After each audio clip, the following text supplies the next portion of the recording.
En 1853, les autorités coloniales de Santiago de Cuba ouvrirent une malle scellée depuis 6 ans dans les archives du diocèse. À l'intérieur, ils découvrirent 18 actes de décès datés de la même semaine de janvier 1851, tous rédigés par le même prêtre, tous concernant des hommes âgés de 20 à 35 ans, tous morts dans des circonstances décrites comme des accidents de travail sur la même plantation sucrière. Ce qui glaça le sang des enquêteurs ne fut pas le nombre de morts, fréquent dans les exploitations de l'époque, mais une note manuscrite glissée entre les documents d'une écriture tremblante qui ne contenait que ces mots « Que Dieu me pardonne, je n'ai rien pu faire, elle les a tous gardés pour elle ». Avant de poursuivre cette histoire qui va vous glacer le sang, je vous invite à vous abonner à cette chaîne pour ne manquer aucun de nos récits historiques troublants. Et dites-moi en commentaire de quelle ville vous nous écoutez en ce moment. Maintenant, laissez-moi vous raconter ce qui s'est vraiment passé dans cette plantation isolée de l'Est de Cuba, et pourquoi cette histoire fut enterrée pendant des décennies. L'année 1847 marquait l'apogée de la production sucrière à Cuba. L'île demeurait la dernière grande colonie espagnole des Amériques, et son économie reposait entièrement sur le labeur de centaines de milliers d'esclaves africains arrachés à leur continent. Dans les provinces orientales, loin des regards de la Havane, s'étendaient d'immenses domaines sucriers où le pouvoir des propriétaires était absolu, presque féodal. Les plantations les plus reculées fonctionnaient comme de petits royaumes isolés, gouvernés par des codes d'honneur espagnols rigides et une hiérarchie sociale implacable. La plantation San Rafael se situait à environ 4 lieues au nord-est de Santiago de Cuba, dans une vallée fertile coincée entre 2 chaînes de collines couvertes de végétation tropicale dense. Le domaine s'étendait sur plus de 200 hectares de terres cultivables, avec au centre un ensemble de bâtiments comprenant la grande maison, les entrepôts, le moulin à sucre, les cases des esclaves et une petite chapelle privée.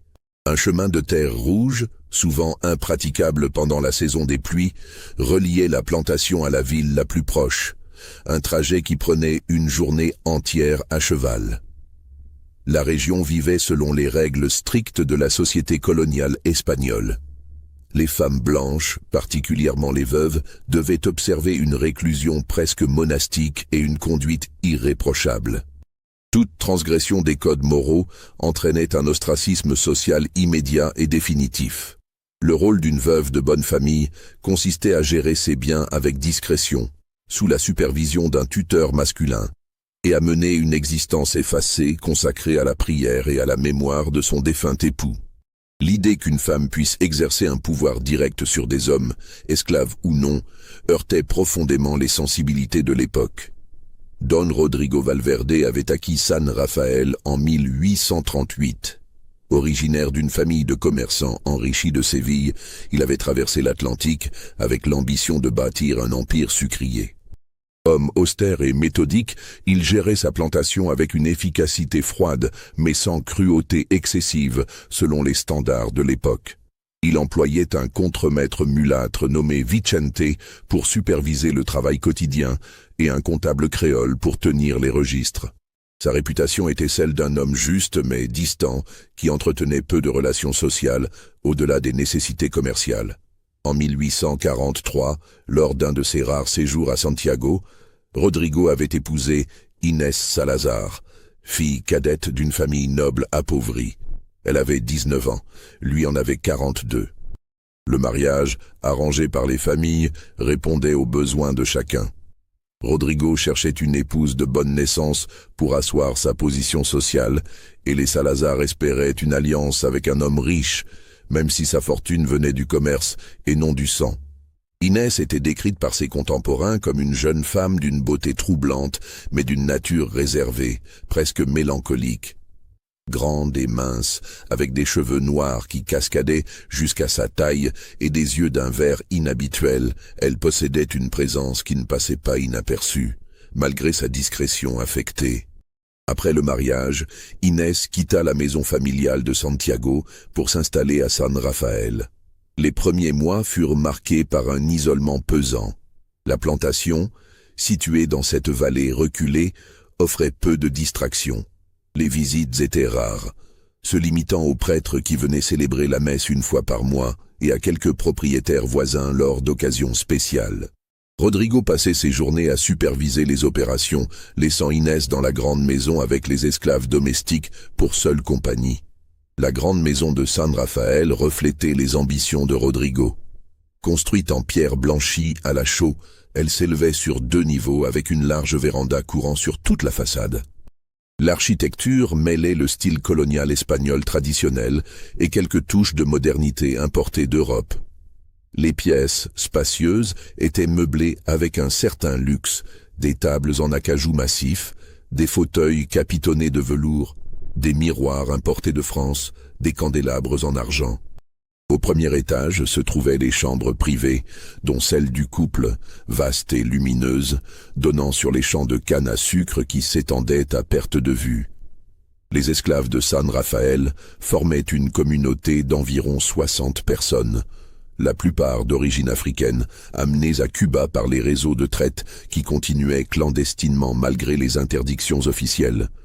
Ils vivaient dans des cases alignées à l'écart de la grande maison, des structures de bois et de terre battues où s'entassaient familles et individus isolés. Leur quotidien suivait le rythme implacable de la production sucrière. Lever avant l'aube, travail dans les champs sous la chaleur écrasante.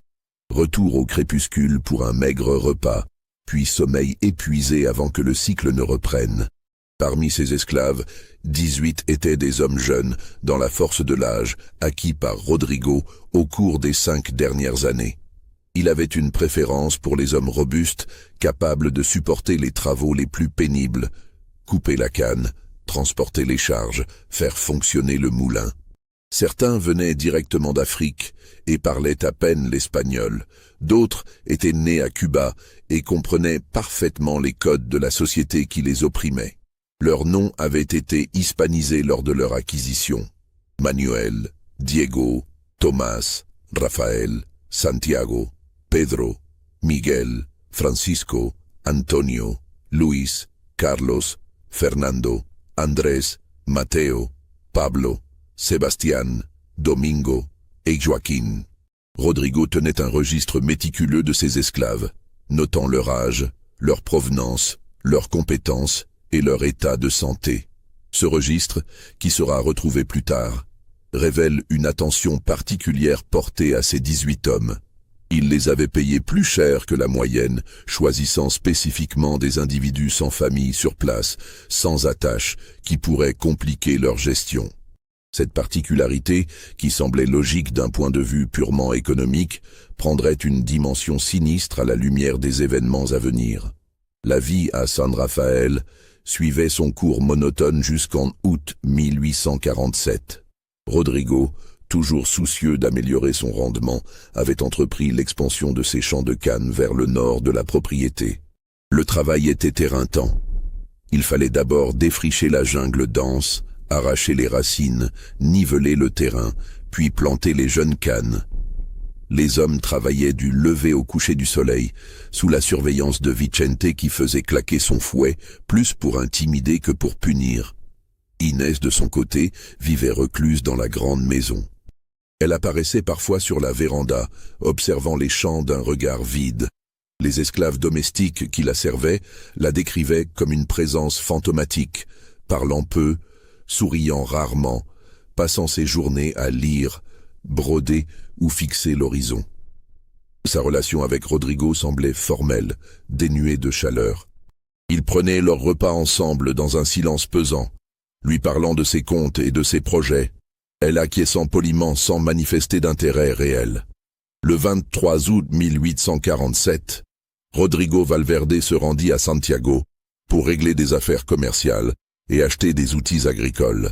Il comptait s'absenter 4 jours, une durée habituelle pour ce type de voyage. Avant de partir, il donna ses instructions à Vicente, confia les clés des entrepôts au comptable et dit à Inès de ne s'inquiéter de rien, qu'il serait de retour avant la fin de la semaine. Ce fut la dernière fois qu'on le vit vivant. Le 27 août, en fin d'après-midi, Vicente galopa jusqu'à la grande maison dans un état de panique visible. Il demanda à parler immédiatement à Inès. Lorsqu'elle apparut sur la véranda, pâle et interrogative, il lui annonça d'une voix étranglée qu'on avait retrouvé Don Rodrigo mort au bord du chemin, à mi-distance entre San Rafael et Santiago. Son cheval avait été découvert errant, et le corps de Rodrigo gisait dans un fossé, le crâne fracassé contre un rocher. La nouvelle se répandit comme une traînée de poudre dans la plantation. Les esclaves se rassemblèrent en petits groupes, chuchotant entre eux. Les domestiques accoururent vers la grande maison. Inès, selon les témoignages, reçut la nouvelle avec un calme troublant. Elle ne pleura pas, ne cria pas, ne s'évanouit pas comme on aurait pu l'attendre d'une jeune épouse de bonne famille. Elle resta immobile quelques instants, sa main serrant la balustrade de la véranda. Puis elle demanda d'une voix ferme qu'on ramène le corps à San Rafael et qu'on prévienne les autorités et le prêtre. Le corps fut transporté jusqu'à la plantation dans une charrette. Lorsqu'on le déposa dans le salon de la grande maison, plusieurs détails frappèrent ceux qui le virent. Rodrigo portait encore tous ses effets personnels, sa montre en or, sa bourse contenant une somme importante, ses documents. L'hypothèse du brigandage fut immédiatement écartée. La blessure à la tête était massive, cohérente avec une chute de cheval suivie d'un impact violent contre les rochers qui bordaient le chemin. Son cheval, retrouvé à quelques centaines de mètres, ne portait aucune marque de violence, mais semblait avoir été effrayé par quelque chose. Le juge local, Don Américo Castañeda, se rendit à San Rafael le lendemain. C'était un homme corpulent d'une 50aine d'années, connu pour son pragmatisme et sa tendance à clore rapidement les affaires qui ne présentaient pas d'enjeux politiques. Il examina le corps, interrogea Vicente et quelques esclaves qui travaillaient près du chemin ce jour-là et conclut à un accident. Les chemins de la région étaient dangereux, particulièrement après les pluies qui avaient détrempé le sol la semaine précédente. Rodrigo avait dû pousser son cheval, l'animal avait glissé ou trébuché et le cavalier avait été projeté contre les rochers. Un accident tragique mais malheureusement banal dans ces contrées isolées. Inès assista à l'enquête sommaire sans prononcer un mot. Vêtue de noir de la tête aux pieds, voilée, elle présentait l'image parfaite de la veuve éplorée. Pourtant, certains remarquèrent l'absence de larmes, la rigidité de son maintien et surtout l'intensité étrange de son regard lorsqu'elle écoutait les témoignages. Le père Thomas, le prêtre qui desservait la paroisse, célébra les funérailles 2 jours plus tard. Rodrigo fut enterré dans le petit cimetière privé de San Rafael, près de la chapelle. Seuls quelques propriétaires voisins et les esclaves de la plantation assistèrent à la cérémonie. Selon les usages de l'époque, Inès aurait dû retourner vivre chez sa famille à Santiago, au moins pendant la période de deuil. Une jeune veuve sans enfant ne pouvait décemment rester seule dans une plantation isolée. Plusieurs membres de la famille Salazar vinrent à San Rafael après les funérailles pour la ramener avec eux. Mais Inès refusa. Elle déclara qu'elle souhaitait honorer la mémoire de son époux en préservant son œuvre, en continuant à faire prospérer San Rafael. Son oncle Don Felipe Salazar tenta de la raisonner, évoquant les convenances, les dangers, l'impossibilité pour une femme de gérer seule un domaine de cette taille. Inès demeura inflexible. Ce qui surprit davantage encore fut ce qui suivit. 3 jours après les funérailles, Inès convoqua Vicente dans la grande maison. L'entrevue dura plus d'1 heure. Lorsque le contremaître ressortit, son visage exprimait une confusion totale. Il se rendit directement aux cases des esclaves et annonça que désormais, les 18 hommes jeunes que Rodrigo avait spécifiquement acquis ne travailleraient plus au champ. Il devait se présenter à la grande maison dès le lendemain matin. La stupéfaction fut générale. Que pouvait bien vouloir la veuve de ces hommes? Certains craignirent qu'elle ne les vende pour se débarrasser des bouches à nourrir. D'autres imaginèrent qu'elle avait d'autres tâches en tête, peut-être des travaux de construction ou d'entretien autour de la grande maison. Personne, à ce moment-là, ne pouvait concevoir ce qui allait réellement se passer. Le lendemain matin, les 18 hommes se présentèrent devant la grande maison. Inès les fit entrer un par un dans le salon, une pièce vaste meublée de fauteuils en cuir et décorée de tableaux représentant des scènes de chasse. Elle les examina longuement, en silence, marchant autour d'eux comme un général inspectant ses troupes. Puis elle leur expliqua d'une voix calme mais autoritaire qu'ils allaient désormais vivre dans la grande maison. Des chambres leur seraient attribuées au rez-de-chaussée, dans l'aile ouest du bâtiment, habituellement réservée aux invités et aux domestiques de confiance. Ils recevraient de nouveaux vêtements, mangeraient une nourriture améliorée et n'auraient plus à effectuer les travaux éreintants des champs. Les hommes se regardèrent, incrédules. Était-ce une ruse? Un piège? Dans leur expérience de l'esclavage, toute amélioration apparente cachait toujours une cruauté plus raffinée. Mais Inès ne leur laissa pas le temps de réfléchir. Elle claqua des doigts et 2 esclaves domestiques apparurent, portant des brassées de vêtements propres. Elle ordonna aux 18 hommes de se laver, de se changer et de s'installer dans leur nouvelle chambre avant le coucher du soleil. Vicente, qui assistait à la scène depuis le seuil du salon, osa demander à Inès quelle serait la fonction de ces hommes. Allaient-ils devenir des domestiques? Des gardes? La réponse d'Inès le figea sur place.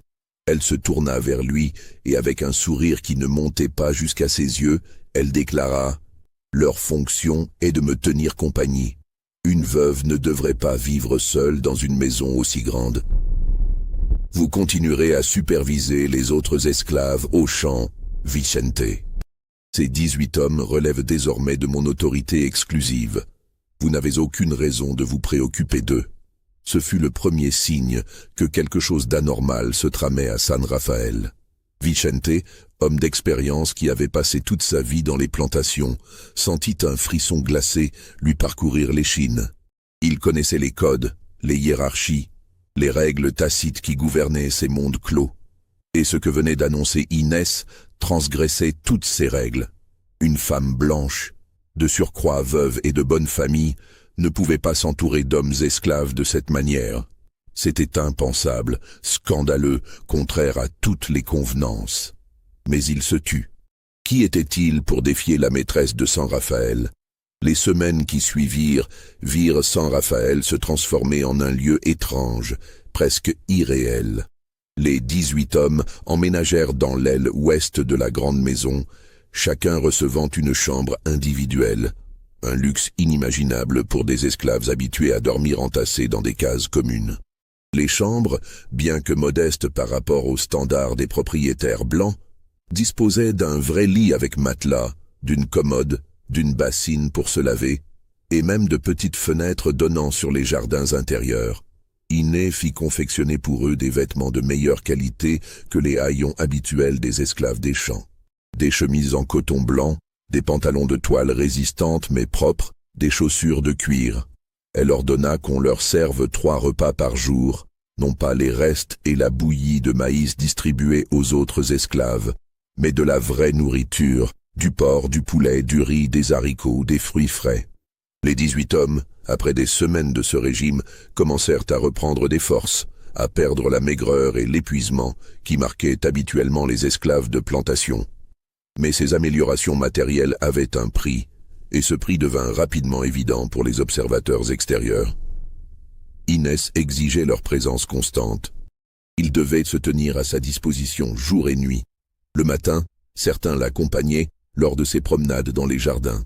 L'après-midi, d'autres devaient rester dans le salon pendant qu'elle lisait, jouait du piano ou s'occupait à diverses activités. Le soir, elle dînait entourée de plusieurs d'entre eux qui se tenaient debout près de la table, prêts à répondre à ses moindres demandes. Les esclaves domestiques qui travaillaient dans la grande maison commencèrent à chuchoter. Ils racontaient que la nuit, ils entendaient des bruits étranges venant de l'aile ouest, des portes qui s'ouvraient et se fermaient, des pas dans les couloirs, des murmures. Certains jurèrent avoir vu Inès, en chemise de nuit, se glisser dans les chambres des hommes aux heures les plus sombres de la nuit. D'autres affirmèrent avoir surpris des scènes troublantes dans le salon. Inès assise dans son fauteuil, un ou plusieurs des 18 hommes agenouillés à ses pieds, elle leur caressant les cheveux ou le visage avec une familiarité qui glaçait le sang. Vicente, de plus en plus mal à l'aise, tenta à plusieurs reprises d'aborder le sujet avec Inès.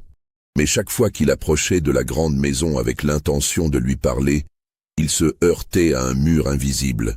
Inès avait donné des ordres stricts. Personne, absolument personne, n'était autorisé à entrer dans la grande maison sans son autorisation expresse. Les esclaves domestiques eux-mêmes devaient frapper et attendre qu'on vienne leur ouvrir avant d'effectuer leur tâche de nettoyage et de service. La grande maison devenait un sanctuaire fermé, un espace où les règles normales ne s'appliquaient plus. Les rumeurs se répandirent au-delà de San Rafael. Les quelques propriétaires voisins qui entretenaient des relations commerciales avec la plantation commencèrent à entendre des histoires. On parlait de la jeune veuve qui vivait entourée d'une garde rapprochée d'esclaves mâles. On murmurait qu'elle avait perdu la raison dans son chagrin. On insinuait, avec une gêne pudique mais une curiosité avide, qu'il se passait des choses contre nature dans cette maison isolée. En octobre 1847, le père Thomas décida de rendre une visite pastorale à San Rafael. C'était un homme dans la soixantaine, dévoué à sa mission mais conscient des réalités complexes de son diocèse. Il avait appris à fermer les yeux sur certaines pratiques courantes dans les plantations, les relations illicites entre maîtres et esclaves femmes, les châtiments excessifs, les arrangements qui n'auraient jamais été tolérés en ville. Mais ce qu'on racontait sur Inès dépassait les limites de ce qu'il pouvait ignorer. Lorsqu'il arriva à San Rafael, on le fit attendre près d'1 heure avant qu'Inès ne consente à le recevoir. Elle apparut enfin dans le salon, vêtue d'une robe noire stricte qui contrastait avec l'éclat inhabituel de son regard. Le père Thomas fut immédiatement frappé par sa transformation. La jeune femme mélancolique et effacée qu'il avait connue avait laissé place à une créature différente, plus vivante, plus présente, mais avec quelque chose de dérangeant dans son intensité. Le prêtre tenta d'aborder délicatement le sujet. Il parla des convenances, du devoir d'une veuve chrétienne, de l'importance de préserver sa réputation. Inès l'écouta avec un sourire énigmatique. Lorsqu'il eut terminé, elle répondit d'une voix posée qu'elle ne voyait rien de répréhensible dans sa conduite. Elle gérait son domaine comme elle l'entendait. Les esclaves étaient sa propriété, acquis légalement par son défunt époux et désormais hérité par elle. Elle était libre d'organiser leur travail et leur vie comme bon lui semblait. Quant aux rumeurs, elles émanaient forcément d'esprits mal intentionnés et jaloux. Le père Thomas insista. Il évoqua les lois divines, la morale chrétienne, le péché. Inès le regarda droit dans les yeux et lui demanda de quel péché précisément il l'accusait. Avait-il des preuves de quoi que ce soit? Avait-il été témoin de comportements répréhensibles? Le prêtre dut admettre que non, il n'avait que des on-dit, des rumeurs invérifiables. Inès sourit de nouveau et déclara que dans ce cas, il ne pouvait la condamner sur la base de ragots sans fondement. Elle le raccompagna jusqu'à la porte avec une politesse glaciale. Le père Thomas repartit troublé. Il avait la certitude que quelque chose de profondément malsain se déroulait à San Rafael, mais il n'avait aucune preuve tangible, aucun moyen d'agir. Dans sa correspondance avec l'évêché de Santiago, retrouvée des années plus tard, il écrivit « Je crains pour l'âme de cette jeune femme. Il y a dans ses yeux une flamme qui n'a rien de chrétien. Mais que puis-je faire sans preuve? Les lois des hommes et de Dieu semblent impuissantes face à ce qui se trame dans cette maison maudite. » Pendant ce temps, dans les cases des autres esclaves de San Rafael, une atmosphère étrange s'était installée. Les 18 hommes qui vivaient désormais dans la grande maison étaient devenus des figures à part, presque mythiques. Les autres esclaves les voyaient peu, seulement lorsqu'ils sortaient pour prendre l'air ou se promener dans les jardins. Toujours impeccablement vêtus, l'air bien nourri, presque détendu. Cette vision créait un mélange d'envie, de perplexité et de malaise.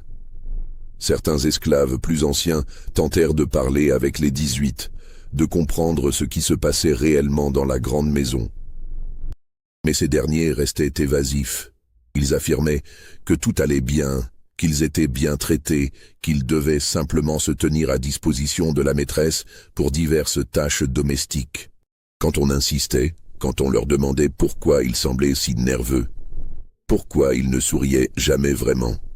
Pourquoi certains avaient parfois des marques étranges sur le cou ou les poignets? Il détournait le regard et changeait de sujet.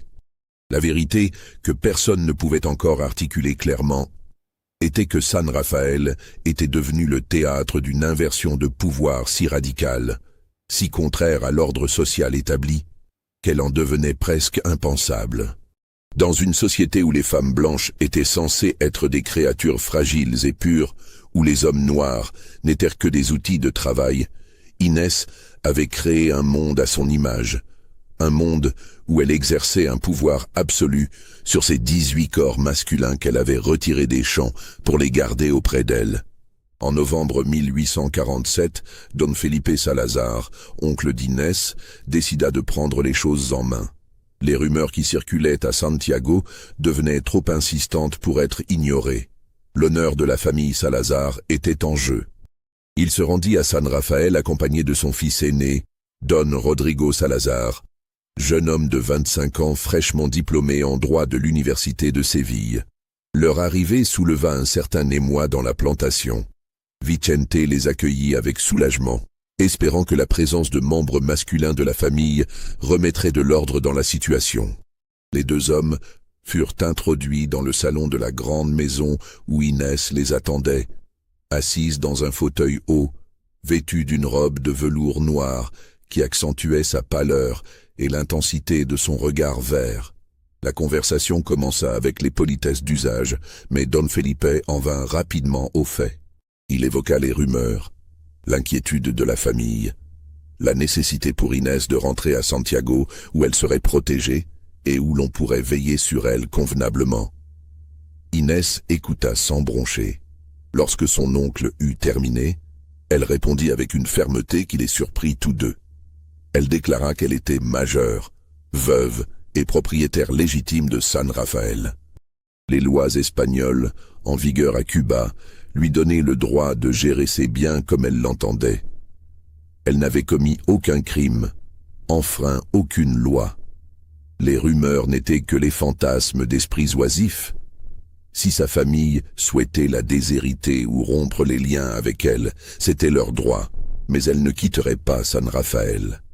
Don Rodrigo, le jeune juriste, tenta une approche différente. Il évoqua les aspects pratiques, les risques qu'une femme seule prenait en vivant isolée avec une main-d'œuvre servile qui pourrait se rebeller.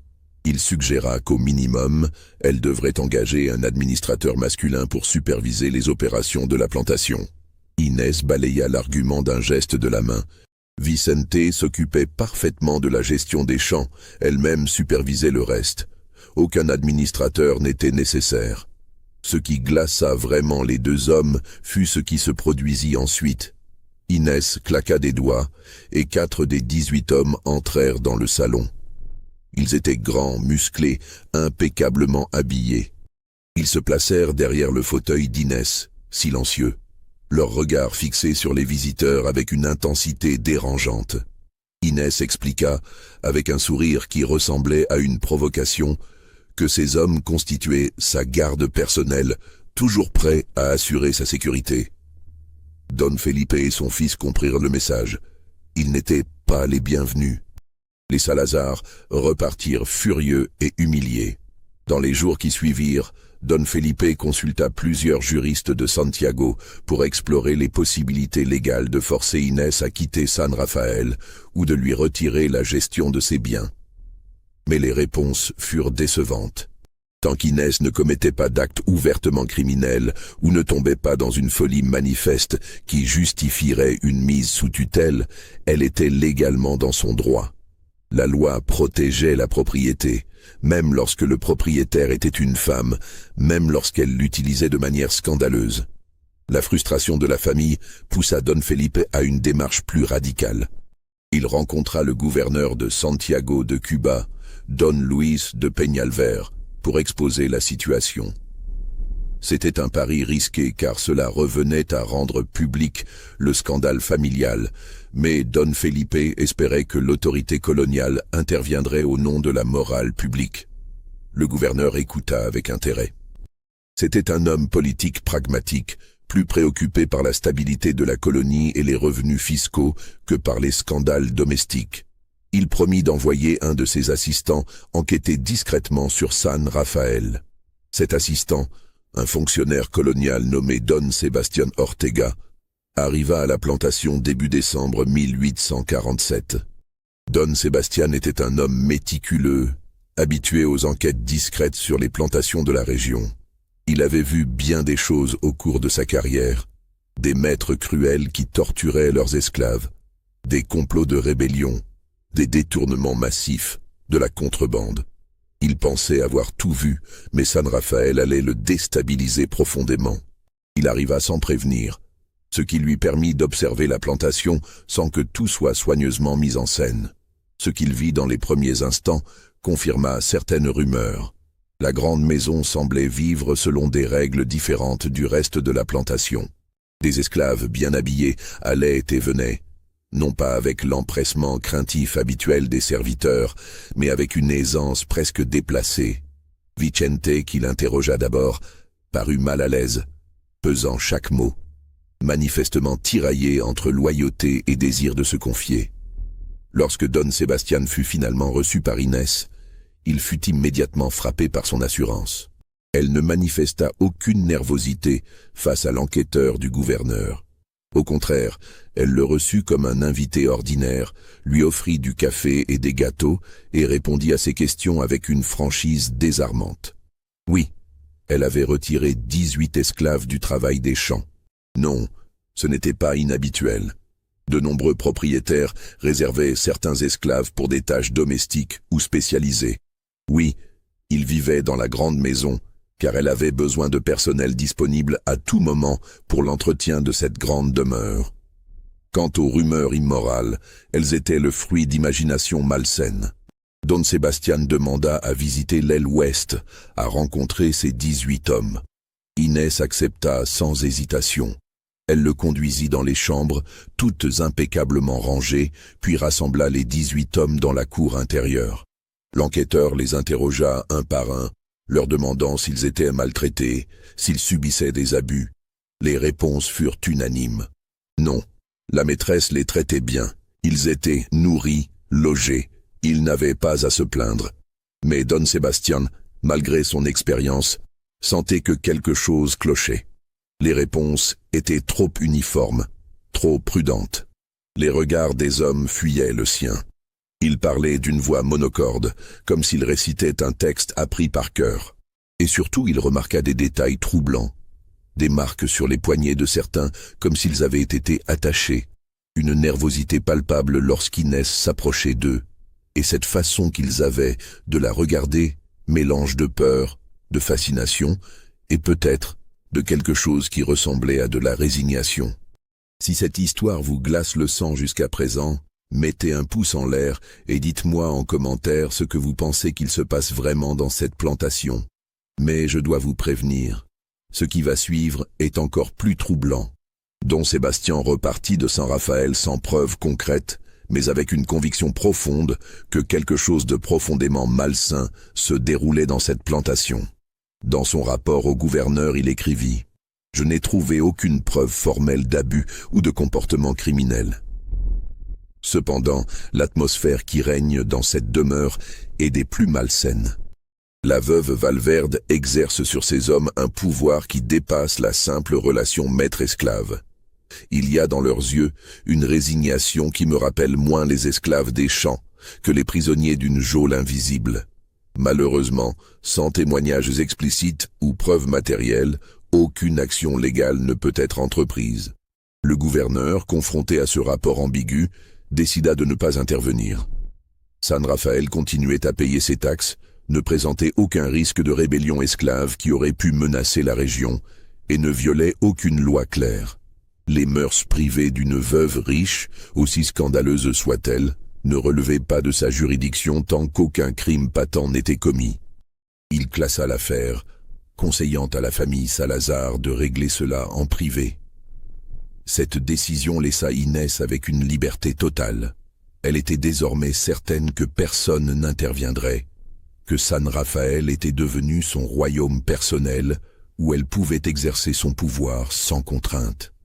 C'est à partir de ce moment, selon les témoignages recueillis plus tard, que la situation devint véritablement terrifiante. Les mois suivants virent une escalade progressive. Inès devint de plus en plus exigeante avec ses 18 esclaves. Elle établit un système de rotation complexe. Certains devaient rester près d'elle jour et nuit, d'autres avaient des horaires précis pour leur service. Elle organisa la grande maison selon ses désirs, transformant certaines pièces en espaces dont la fonction restait mystérieuse pour les observateurs extérieurs. Les esclaves domestiques, qui continuaient à travailler dans la grande maison, racontèrent des scènes troublantes. Ils parlèrent d'Inès, organisant des dîners où elle était la seule à manger. Entourée des 18 hommes debout autour de la table, qu'elle nourrissait ensuite avec ses propres mains, comme on nourrirait des animaux domestiques. Ils évoquèrent des nuits où la musique du piano résonnait jusqu'à l'aube, accompagnée de voix masculines chantant ou récitant des textes. Ils mentionnèrent des rituels étranges où Inès faisait aligner les hommes dans le salon, marchant devant eux, les inspectant, touchant leur visage, leurs cheveux, leur torse, avec une possessivité dérangeante. Un incident particulier marqua les esprits. En février 1848, un des 18 hommes, nommé Manuel, tenta de s'échapper. Il profita d'un moment d'inattention pour quitter la grande maison et courir vers les collines. Vicente, alerté, organisa une recherche avec quelques esclaves des champs. Ils retrouvèrent Manuel le soir même, caché dans un ravin, tremblant de peur. Lorsqu'ils voulurent le ramener, il se débattit violemment, criant qu'il préférait mourir que retourner dans la maison, qu'elle était folle, qu'elle les gardait prisonniers, qu'elle faisait des choses terribles. Vicente, embarrassé, ne savait que faire. Selon les lois de l'esclavage, un esclave en fuite devait être puni sévèrement pour servir d'exemple. Mais Manuel parlait d'abus de la part de la maîtresse, ce qui compliquait la situation. Il décida de ramener Manuel à la grande maison et de laisser Inès décider du châtiment. Ce qui se passa ensuite fut raconté par plusieurs témoins. Inès reçut Manuel dans le salon, seul avec lui. La conversation dura longtemps, les voix restant trop basses pour que quiconque puisse entendre. Puis Inès fit venir les 17 autres hommes. Elle se tint debout devant eux tous, Manuel agenouillé à ses pieds et prononça un discours dont les grandes lignes furent rapportées par les domestiques qui écoutaient aux portes. Elle leur rappela qu'ils étaient sa propriété, qu'elle avait le droit de vie ou de mort sur eux, qu'elle pouvait les renvoyer au champ où le travail les tuerait en quelques années, ou les vendre à des maîtres beaucoup plus cruels qu'elle. Qu'au contraire, elle leur offrait une vie de confort relatif, loin de l'épuisement des champs. Tout ce qu'elle exigeait en retour était leur obéissance absolue et leur loyauté totale. Manuel, en tentant de fuir, avait trahi cette loyauté. Mais elle était magnanime. Elle lui pardonnait, cette fois. Toutefois, elle exigea que chacun des 18 hommes renouvelle son serment d'obéissance devant elle. Ce qui glaça le sang des domestiques qui espionnaient fut la suite. Un à un, les 18 hommes s'agenouillèrent devant Inès et prononcèrent des formules qui ressemblaient à des vœux.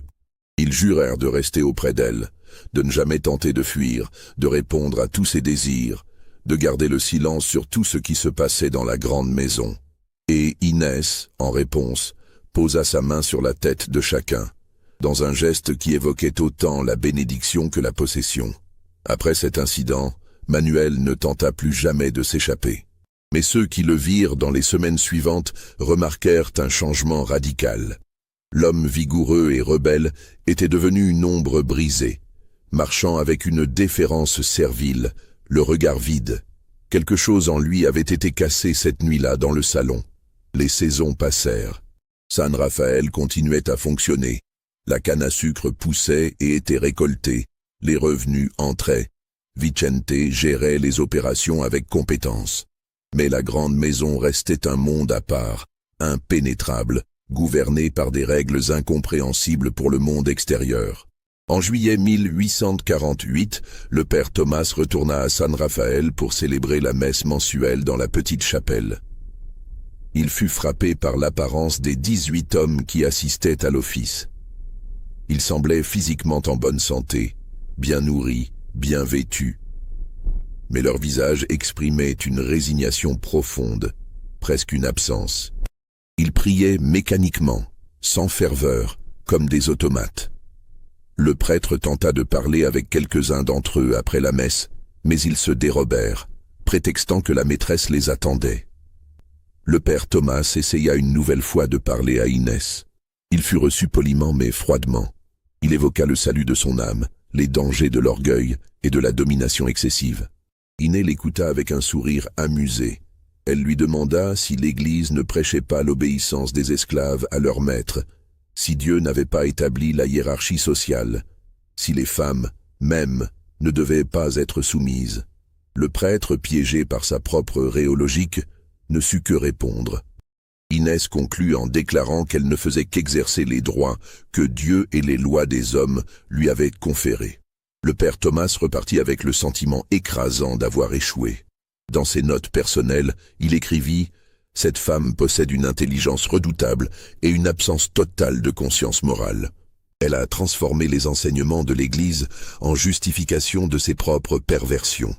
Je crains qu'elle ne soit au-delà de tout salut et que ces malheureux hommes ne soient condamnés à vivre un enfer sur terre dont nul ne peut les délivrer. » C'est en décembre 1850 que la situation atteignit son paroxysme. 3 années s'étaient écoulées depuis la mort de Rodrigo Valverde. San Rafael était devenu une légende sombre dans la région, un lieu dont on parlait à voix basse, que les gens respectables évitaient de mentionner en société, mais qui hantait l'imagination collective. Un événement extérieur vint bouleverser l'équilibre précaire. Don Felipe Salazar, l'oncle d'Inès, mourut subitement d'une attaque cardiaque à Santiago. Son fils Rodrigo, désormais chef de famille, décida de faire une dernière tentative pour ramener Inès à la raison. Mais cette fois, il ne venait pas avec des arguments ou des supplications. Il amenait avec lui 2 officiers de la milice coloniale et un notaire. Leur plan était simple: forcer Inès à vendre San Rafael et à retourner vivre en ville sous supervision familiale. Rodrigo avait obtenu du gouverneur, moyennant certaines pressions politiques et financières, un ordre autorisant une inspection complète de la plantation pour vérifier le traitement des esclaves et la gestion des biens. Si des irrégularités étaient trouvées, Inès pourrait être déclarée inapte à gérer ses affaires et mise sous tutelle. L'arrivée de cette délégation officielle créa une agitation immédiate à San Rafael. Vicente, pris entre soulagement et inquiétude, les conduisit à la grande maison. Mais lorsqu'ils voulurent entrer, ils trouvèrent les portes verrouillées de l'intérieur. Rodrigo frappa, exigea qu'on le laisse entrer. Aucune réponse. Il fit le tour de la maison, essayant toutes les portes, toutes les fenêtres. Tout était fermé hermétiquement. Les officiers, face à cette résistance, décidèrent de forcer l'entrée. Ils fracassèrent la porte principale à coups de pied et pénétrèrent dans la grande maison, armes au poing, s'attendant à une confrontation. Ce qu'ils découvrirent les laissa sans voix. Le salon était plongé dans une semi-obscurité, les rideaux tirés ne laissant filtrer qu'une lumière tamisée. Au centre de la pièce, Inès était assise dans son fauteuil habituel, vêtue d'une robe de velours rouge sang, les cheveux dénoués tombant sur ses épaules. Autour d'elle, disposés en cercle, les 18 hommes se tenaient debout, parfaitement immobiles, les yeux fixés sur elle. L'atmosphère était d'une densité suffocante, comme si l'air lui-même était chargé d'une tension invisible. Inès ne manifesta aucune surprise face à l'intrusion. Elle sourit même, d'un sourire lent et froid. Elle demanda d'une voix calme ce qui leur valait cette visite brutale.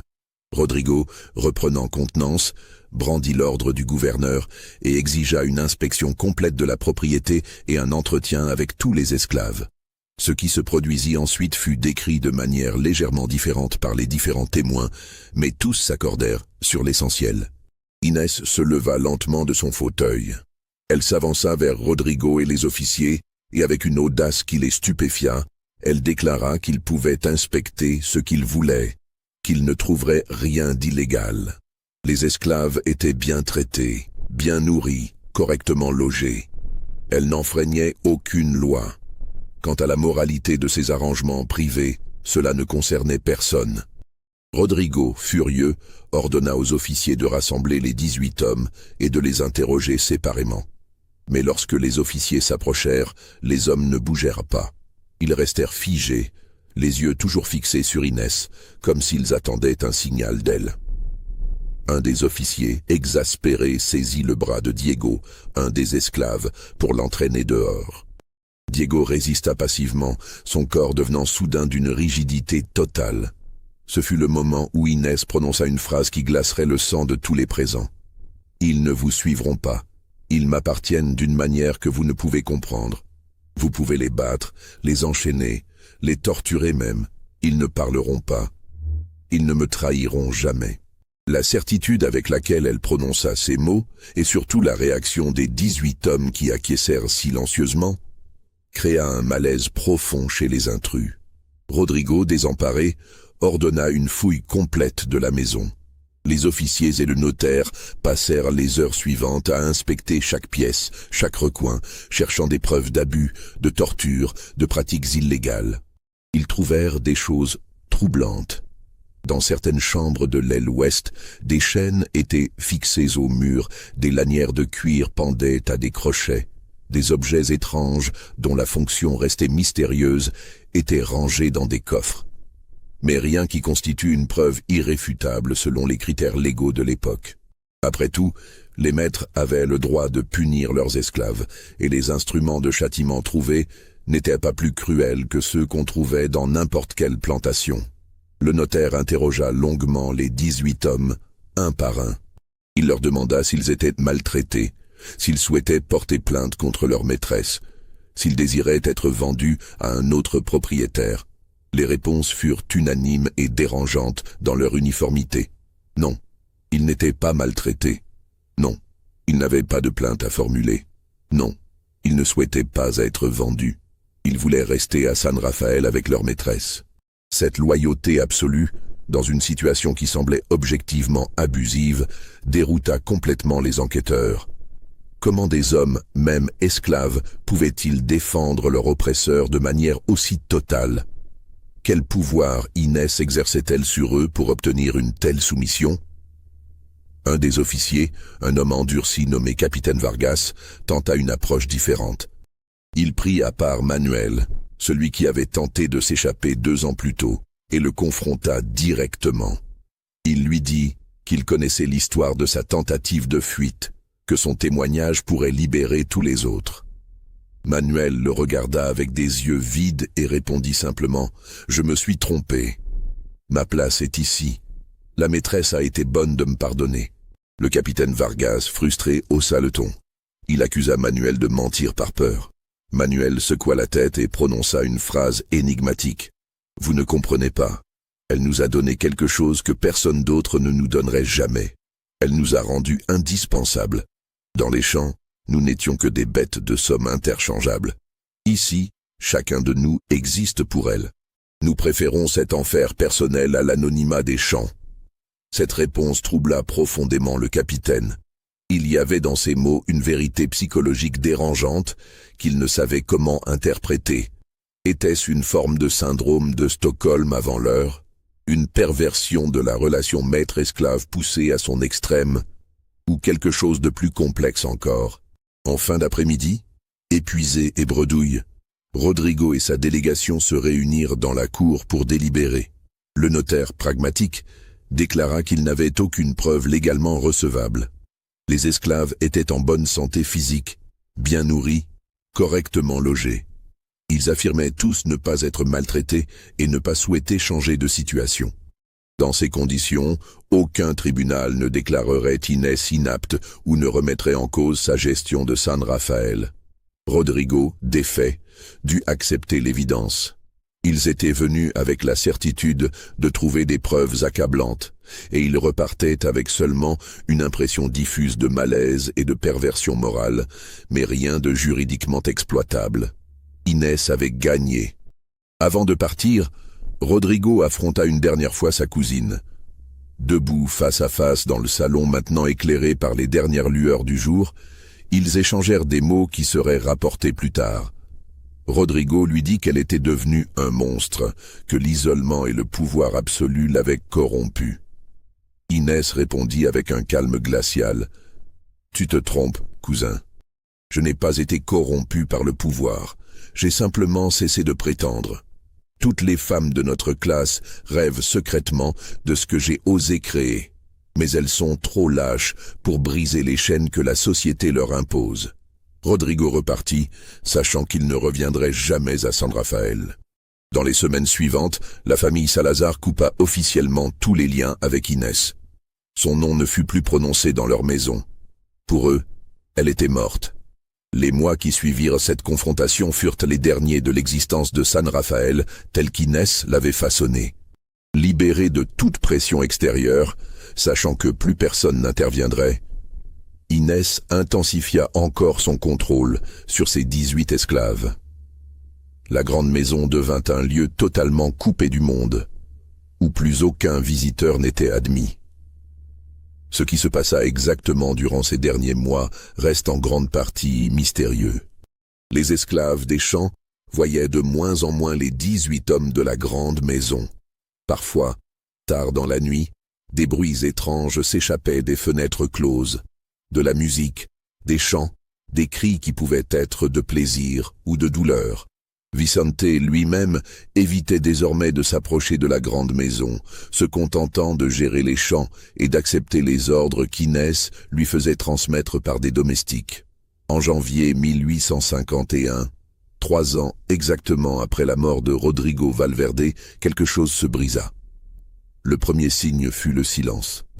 Les esclaves des champs remarquèrent qu'aucun bruit ne provenait plus de la grande maison. Pas de musique, pas de mouvement visible aux fenêtres, rien. Vicente, inquiet, attendit 2 jours avant de se décider à aller voir. Il trouva la porte principale de la grande maison entr'ouverte, battant doucement dans le vent. L'intérieur était plongé dans une obscurité presque totale, les rideaux tirés. Une odeur étrange flottait dans l'air, mélange de cire de bougies consumées et de quelque chose d'indéfinissable. Vicente appela, aucune réponse. Il avança prudemment, son cœur battant la chamade. Dans le salon, il découvrit une scène qui le hanterait jusqu'à la fin de ses jours. Les 18 hommes étaient allongés sur le sol, disposés en cercle parfait, les pieds vers le centre. Ils portaient tous des vêtements immaculés, les mains croisées sur la poitrine. Vicente s'approcha terrifié et constata qu'ils étaient tous morts. Leur visage exprimait une paix étrange, presque sereine. Aucune marque de violence visible, aucun signe de lutte. Au centre du cercle, sur le fauteuil habituel d'Inès, reposait une lettre scellée. Vicente, tremblant, la prit mais n'osa pas l'ouvrir. Il ressortit en courant, hurlant pour alerter les autres. Dans les heures qui suivirent, la nouvelle se répandit comme une traînée de poudre. Le père Thomas fut appelé en urgence, ainsi que les autorités de Santiago. L'enquête officielle révéla des faits troublants. Les 18 hommes semblaient être morts par empoisonnement, probablement par ingestion d'une substance toxique mélangée à leur nourriture ou leur boisson. L'autopsie sommaire réalisée sur plusieurs corps ne révéla aucun signe de contrainte. Il semblait qu'ils avaient consommé le poison de leur plein gré, peut-être même en connaissance de cause. Mais ce qui glaça vraiment le sang des enquêteurs fut la découverte dans la cuisine. On y trouva 19 gobelets alignés sur la table, tous contenant des traces de la même substance toxique. 18 avaient été bu jusqu'au fond. Le 19e, celui d'Inès, comme le confirmait une gravure sur l'argent, était plein, intact, posé à part des autres. Inès elle-même avait disparu. On ne trouva aucune trace d'elle dans la grande maison, ni nulle part dans la plantation. Ses vêtements étaient toujours dans son armoire, ses bijoux dans leurs écrins. Seule manquait une simple robe de voyage et quelques effets personnels. La lettre scellée trouvée sur le fauteuil était adressée au père Thomas. Le prêtre l'ouvrit devant les autorités. Elle contenait plusieurs pages d'une écriture fine et régulière. Inès y expliquait que sa vie à San Rafael touchait à sa fin, que son expérience était terminée. Elle écrivait qu'elle avait offert à ses 18 esclaves un choix, rester avec elle jusqu'au bout ou retrouver leur statut d'esclaves ordinaires et retourner au champ. Elle affirmait qu'ils avaient tous choisi de rester, qu'ils avaient accepté de partager avec elle un dernier banquet, sachant parfaitement ce qu'il contenait. La lettre continuait avec des passages énigmatiques sur la nature du pouvoir, de la possession et de la liberté. Inès écrivait « Ils étaient plus libres dans leur servitude absolue envers moi que dans la servitude anonyme des champs. Je leur ai donné un sens, une existence, une importance. En retour, ils m'ont donné leur loyauté totale. Était-ce de l'amour, de la folie, les deux à la fois? Je ne sais pas, et cela n'a plus d'importance maintenant. » Elle concluait en déclarant qu'elle ne pouvait pas partager leur sort final, qu'elle devait continuer à vivre avec le poids de ce qu'elle avait créé. Elle demandait que les 18 hommes soient enterrés dignement, ensemble, dans le cimetière de San Rafael. Quant à elle, elle disparaissait et priait qu'on ne la cherche pas. Les autorités lancèrent bien sûr des recherches. On interrogea tous les habitants de la région, on fouilla les routes, on questionna les capitaines de navires dans le port de Santiago. Aucune trace d'Inès ne fut jamais trouvée. Elle s'était volatilisée comme un fantôme, laissant derrière elle une énigme sanglante et troublante. Le père Thomas respecta sa dernière volonté. Les 18 hommes furent enterrés ensemble dans un coin isolé du cimetière de San Rafael, sans nom sur les tombes, juste une simple croix de pierre. La plantation fut mise sous séquestre par les autorités, puis vendue aux enchères. La grande maison, devenue un lieu maudit dans l'imaginaire local, fut abandonnée et se délabra rapidement. Dans les années qui suivirent, plusieurs théories émergèrent sur le sort d'Inès. Certains affirmaient l'avoir vue à La Havane, sous un autre nom, vivant de manière modeste. D'autres juraient qu'elle s'était embarquée pour l'Europe, peut-être la France ou l'Italie. Quelques-uns suggérèrent qu'elle s'était suicidée quelque part dans les collines et que son corps n'avait jamais été retrouvé. La vérité ne fut jamais établie. L'affaire San Rafael fut rapidement étouffée par les autorités coloniales. Trop scandaleuse, trop dérangeante, elle menaçait de soulever des questions embarrassantes sur les structures de pouvoir, la nature de l'esclavage et les perversions possibles du système. Les documents furent scellés, les témoins découragés de parler. Le père Thomas, hanté par ce qu'il avait vu et lu, mourut 2 ans plus tard, emportant avec lui de nombreux secrets. La malle retrouvée en 1853 aux archives du diocèse contenait les actes de décès des 18 hommes, tous rédigés par le père Thomas. Mais elle contenait aussi d'autres documents, des confessions d'esclaves recueillies avant les événements tragiques, des lettres de personnes ayant visité San Rafael, et surtout un journal personnel du prêtre où il détaillait ses observations et ses terreurs. Ce journal révélait l'ampleur de ce qui s'était passé dans cette maison, les mécanismes psychologiques mis en place par Inès pour briser puis reconstruire l'identité de ces hommes, créant une dépendance totale qui transcendait même l'instinct de survie. La note manuscrite trouvée dans la malle, que Dieu me pardonne, je n'ai rien pu faire. Elle les a tous gardés pour elle, était de la main du père Thomas. Elle résumait son sentiment d'échec absolu face à une situation qu'il n'avait ni comprise ni pu empêcher. Elle témoignait aussi d'une vérité troublante. Inès n'avait pas simplement possédé ces hommes au sens légal du terme, elle les avait possédés psychologiquement, émotionnellement, totalement. Aujourd'hui, les ruines de San Rafael sont envahies par la végétation tropicale. Le cimetière où reposent les 18 hommes est presque invisible, caché sous des années de croissance sauvage. Seuls quelques historiens locaux connaissent l'histoire et la racontent à voix basse, toujours avec une certaine réticence, comme si prononcer ces mots risquait de réveiller quelque chose qui devrait rester enterré. L'histoire d'Inès Salazar, la veuve de San Rafael, demeure l'un des cas les plus troublants et les moins documentés de l'histoire coloniale cubaine.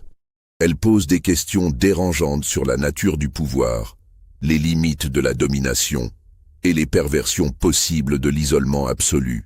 Elle révèle aussi de manière glaçante comment les structures oppressives de l'esclavage pouvaient être détournées de manières impensables, créant des horreurs qui échappaient même aux catégories morales de l'époque.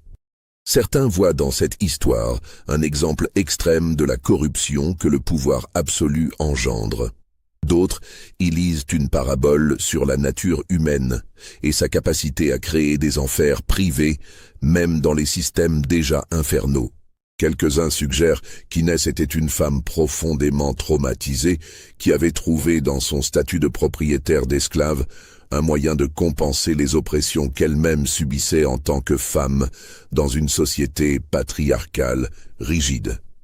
Mais au-delà des interprétations, subsiste une question simple et terrifiante. Tout cela est-il vraiment arrivé? Les documents retrouvés sont-ils authentiques ou des fictions créées pour servir un but moral ou politique? Les témoignages sont-ils fiables ou déformés par le temps et les préjugés? L'histoire d'Inès et de ses 18 esclaves est-elle un fait historique ou une légende urbaine qui a pris l'apparence de la vérité? Les archives de Santiago de Cuba contiennent bien les traces d'une plantation nommée San Rafael, d'un certain Rodrigo Valverde mort en 1847, d'une veuve nommée Inès. Mais les détails précis de ce qui s'est passé dans cette plantation, l'existence même des 18 hommes et de leur mort simultanée, restent invérifiables. Les documents ont été scellés, perdus ou détruits. Les témoins sont morts depuis longtemps. Il ne reste que des rumeurs, des fragments, des histoires racontées à voix basse dans les nuits tropicales de l'Est de Cuba. Et peut-être est-ce mieux ainsi, car certaines vérités, si elles existent vraiment, sont trop troublantes pour être pleinement révélées à la lumière du jour. Elles appartiennent à ces zones grises de l'histoire humaine où se mêlent le pouvoir, la folie, la cruauté et peut-être, dans une perversion ultime, quelque chose qui ressemblait à de la dévotion. Voilà l'histoire de la veuve de San Rafael et de ses 18 esclaves. Croyez-vous que tout cela soit vraiment arrivé? Ou n'était-ce qu'une légende créée pour effrayer et moraliser?